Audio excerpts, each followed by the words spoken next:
Эрдмийн эндэр дээр суусан зарим бодгалууд ирээ цэргүү худал өгүүлэх үед та бүхний ямар ирээ. Би өнөөдөр дорж шүгдэн гэсэн нэртэй нэг тийм төвдийн бурхны талаар ярмаар байна. Би дургуутслаа илэрхийлмээр байд юм аа.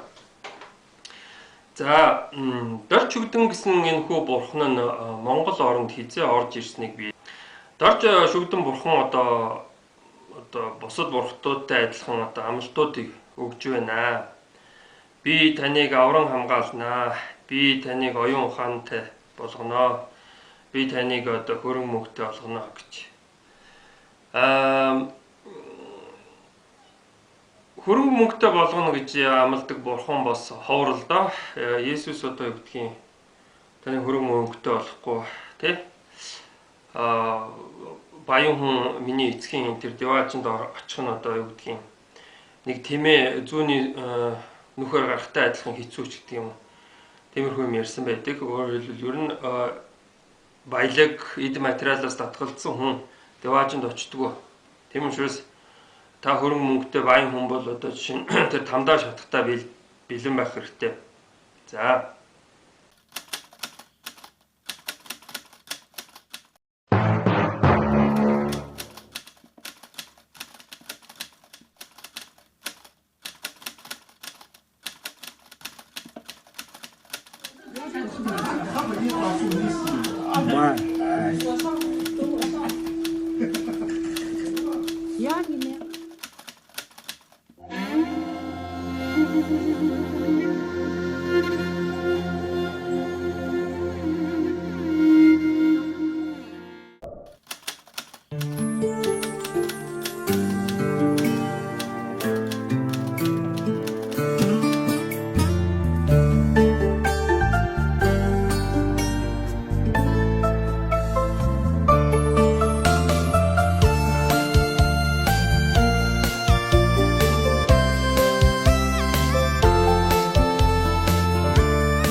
шагаа шиг одоод өдшийн тэнгэрт түүгсэн цэцгис дэрсэн хөндөгөр цэнхрийн олмын уруснаа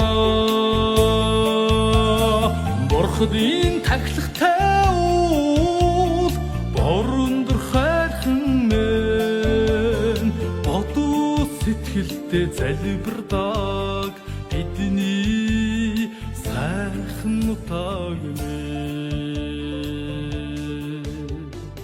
очир зангидсан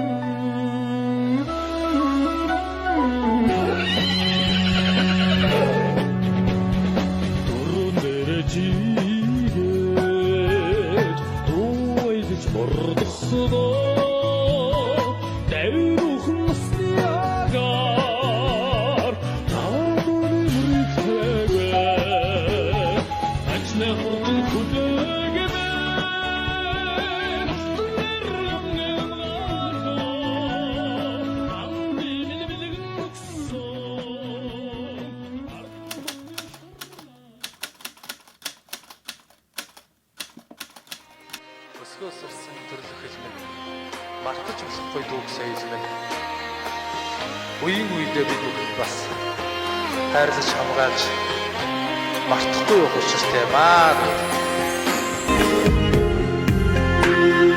Төрсөн нутгаан хоол гэж би мартаагүй.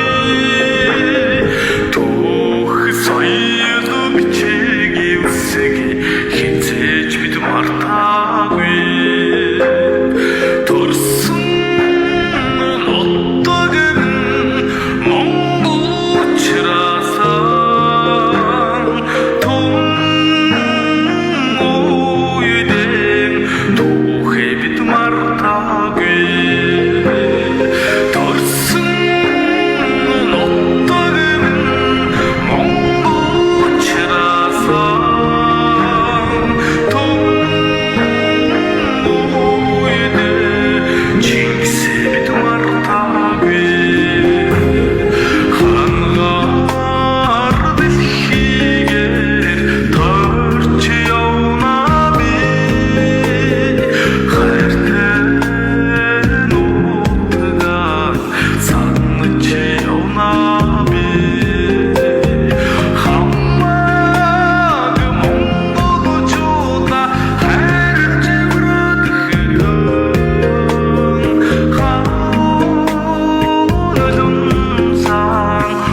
Хил мал урагтайгаа байхад хэн баян Монгол баян гэж.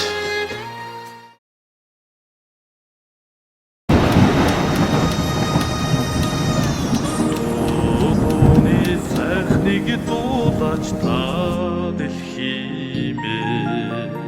Цэцгийн оюун цэгийг тэрээр инээгэж хүмүүс минь